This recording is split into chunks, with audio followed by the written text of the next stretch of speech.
បាទសួស្តីអ្នកទាំងអស់គ្នាថ្ងៃនេះខ្ញុំលើកយកមកមេរៀនថ្មីមួយទៀតហើយទាក់ទងនឹងការប្រើ CAD នៅក្នុង software របស់ Surpad product របស់ Easyway អញ្ចឹងដោយអ្នកទាំងអស់គ្នាដឹងហើយតើការ setting out នៅក្នុង Easyway software Surpad ហ្នឹងគឺវាមានច្រើនជម្រើសហើយ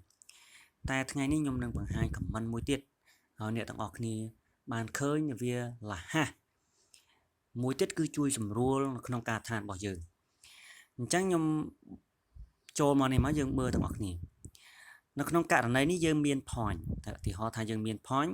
យើងអាច select ធ្វើការ setting out បាននេះឧទាហរណ៍ហ្នឹងយើង select ចឹងហើយយើងធ្វើការ setting out បាន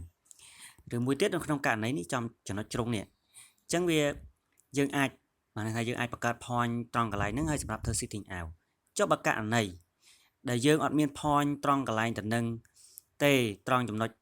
កន្លែងលេខ2ហ្នឹងទេហើយយើងចង់ធ្វើការ setting out តែយើងធ្វើដោយរបៀបណានៅមានកន្លែងកោង curve ប្រភេទចេះនេះចឹងច្រើនទៀតអញ្ចឹងនៅក្នុងមេរៀនហ្នឹងខ្ញុំនឹងបង្ហាញអំពីការចាប់ snap ដល់ពេលដែលយើងប្រើ snap ដើម្បីចាប់ចំចំណុចហ្នឹងហើយ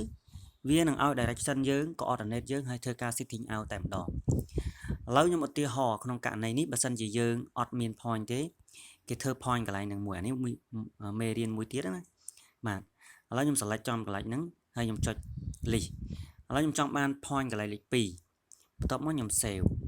ហើយខ្ញុំដាក់ថា point នេះឈ្មោះ n2 អញ្ចឹងអូខេហើយបន្ទាប់មកខ្ញុំ back មកវិញអ្នកទាំងអស់គ្នាឃើញទេយើងអាចបានថាយើងអាចមាន point លេខ2សម្រាប់ធ្វើការ select តែបើសិនជាករណីដូចជាវិញនេះត្រង់ចំណុចលេខ2ខាងនេះវិញអត់មានការ select ជាចំណុច point តែយើងធ្វើការ setting out វាមិនអញ្ចឹងវាមាន comment មួយគឺអ្នកនរគ្នាមើលខាងស្ដាំហើយខាងលើនេះមានរូបព្រួយនេះបាទហ្នឹងអាហ្នឹងគឺជាព្រួយដែលជំនួយក្នុងការចាប់ snap ឲ្យយើងធ្វើការ setting out នៅក្នុង CAD